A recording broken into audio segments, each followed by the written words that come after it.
It was previously thought that 50 million accounts were accessed by Cambridge Analytica. Daniel Olivas, AFP, Getty Images. Future Tense is a partnership of Slate, New America, and Arizona State University that examines emerging technologies, public policy, and society.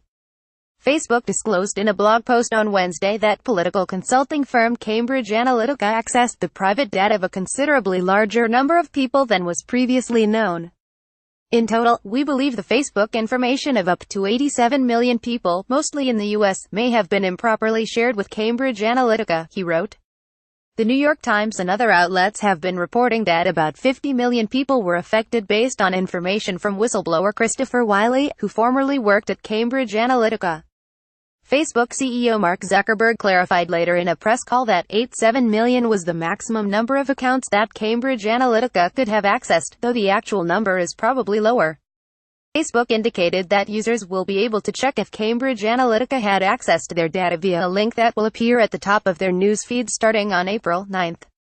This tool will also allow users to check what information they have shared with third-party apps. In a separate blog post also published on Wednesday, Facebook announced that it is updating its terms of service and data policy to make them easier to understand and to include certain privacy commitments.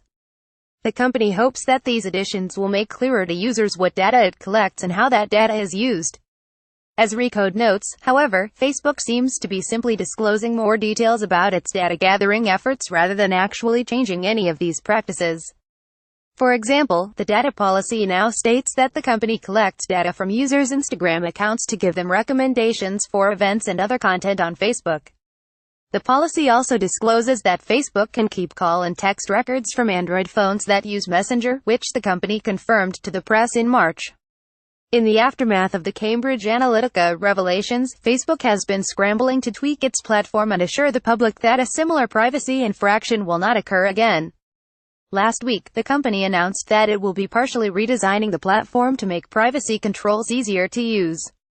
Zuckerberg has also given interviews to multiple outlets to explain what happened and his steps to amend the problem.